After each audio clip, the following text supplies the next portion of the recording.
Hai Sobat JKN, balik lagi di Permen Perbincangan Menarik JKN bareng aku, Happy Virus, annyeonghaseyo, Wachimida. Nah, kali ini adalah episode terakhir Permen Perbincangan Menarik JKN, dan kali ini kita sudah kedatangan narasumber istimewa, yaitu Kepala Cabang BP Kesehatan Kantor Cabang Parepare, Ibu Andi Risma Niswati Saiful. Hai. Nah, mungkin Ibu bisa perkenalan dulu nih, Ibu udah berapa lama di Kantor Cabang Parepare dan membawahi wilayah kerjanya mana aja sih? Perkenalkan, nama saya Andi Risma Niswati Saiful.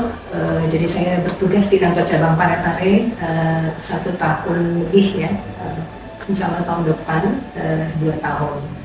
Untuk kantor cabang BPJS Kesehatan Parepare ini juga membawahi ya 4 kabupaten kota. Yang pertama Kota Parepare, jadi kantor cabang kita berada di Kota Parepare. Kemudian wilayah kerja yang lain adalah Kabupaten Baru, Kabupaten Pindrang, kemudian Kabupaten Sidrap. Wah, banyak juga ya Bu, berarti wilayah kerja Ibu ada 4 kabupaten kota. Nah, mungkin kita kali ini bakal bahas khususnya untuk UHC Bu, Universal Health Coverage. Mungkin Ibu bisa jelasin sedikit nih, sebenarnya UHC itu apa sih Bu? Jadi UHC itu sendiri atau Universal Health Coverage adalah konsep pembangunan kesehatan global yang memastikan setiap individu yang berada di suatu negara atau wilayah itu memiliki akses pelayanan kesehatan, mulai dari promotifnya, preventif, rehabilitatif, dan kuratifnya, dan memiliki akses yang terbuka ya. Jadi juga termasuk dari sisi finansial tidak terjadi kendala pada saat individu ini ingin mengakses pelayanan kesehatan. Berarti kesimpulannya secara global adalah adanya akses pelayanan kesehatan bagi seluruh penduduk di suatu daerah ya Bu ya? Iya. Wah, keren. Kalau misalnya Bu bisa disebutin mungkin spesifik manfaat kalau misalnya daerah tersebut UHC itu apa sih Bu?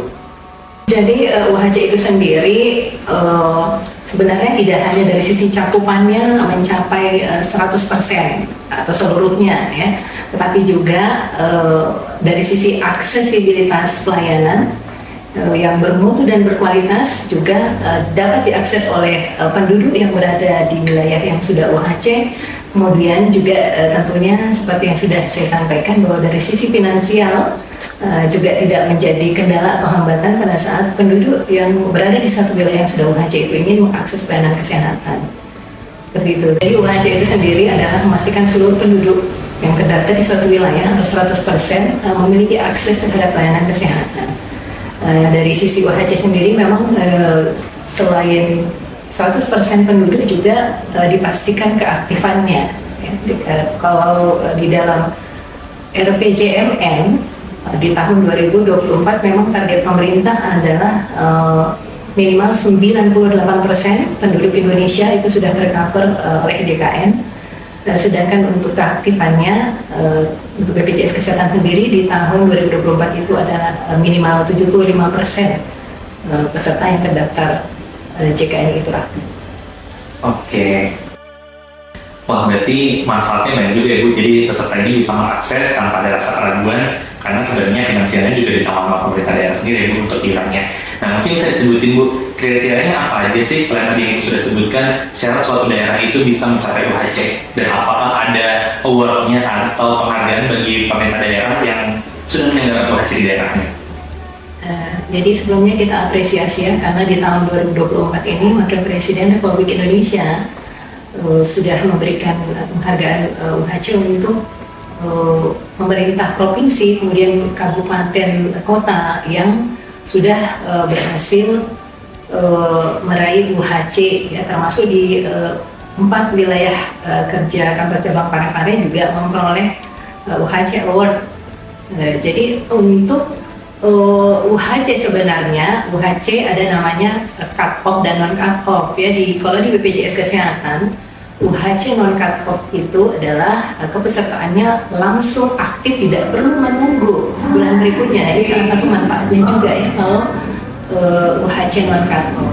Persyaratannya tentunya ada beberapa hal yang harus dipenuhi. Yang pertama untuk tahun 2024 yang minimal cakupannya minimal 95% ya UHC-nya, maksudnya cakupan atau UHC-nya minimal 95%, sedangkan keaktifannya minimal 75%. Sedangkan untuk tahun 2025 minimal keaktifannya adalah 80%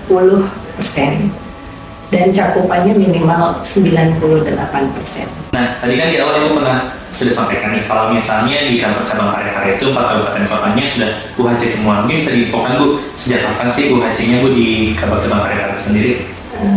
Jadi alhamdulillah ya untuk 4 wilayah kerja kami itu sudah UHC. Untuk Kabupaten Sidrap dan Kabupaten Badrul sendiri itu sudah UHC sejak 2018.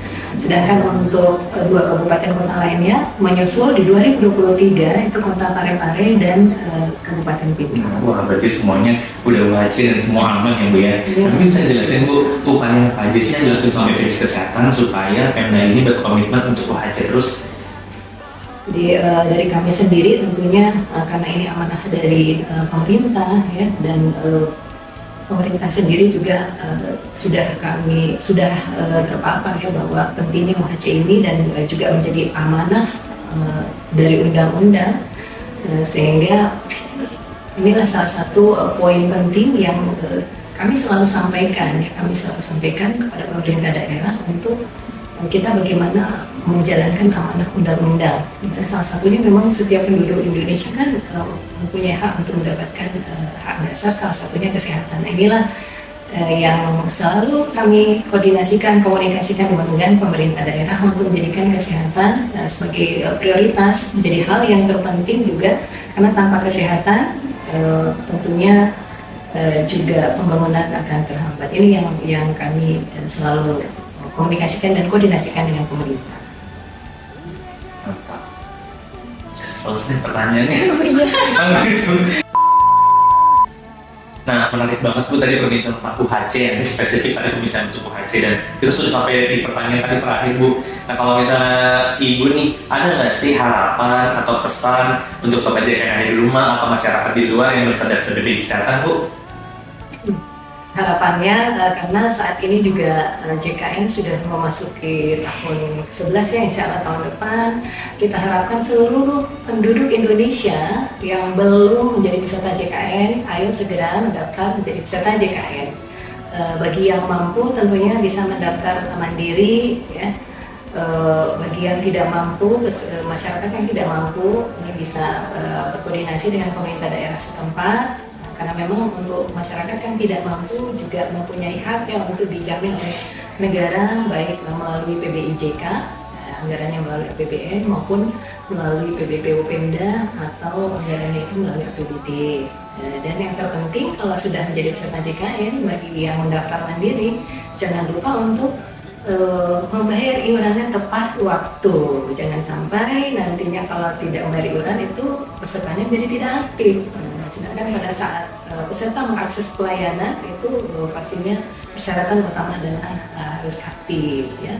Itu mungkin yang penting, dan tentunya karena program JKN ini adalah program yang sangat mulia ya untuk kesehatan kita semua. Jadi juga dipastikan dengan program ini ada kita saling bergotong royong,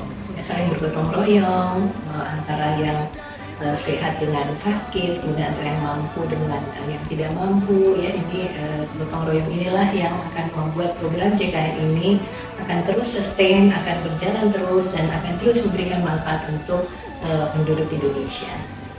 Mantap. Saya. Keren. Wah, bisa. Dari kesimpulan bahwa itu adalah orang yang mampu, jadi membantu orang yang tidak mampu. Benar-benar sistemnya gotong royong ya Bu ya. Jadi jangan khawatir untuk teman-teman yang merasa kayak saya nggak pernah nih pakai BPJS Kesehatan tapi saya suruh bayar terus. Nah, itu digunakan iurannya oleh orang-orang yang lebih membutuhkan. Nanti harapannya sobat JKN di rumah terus sehat terus ya Bu ya.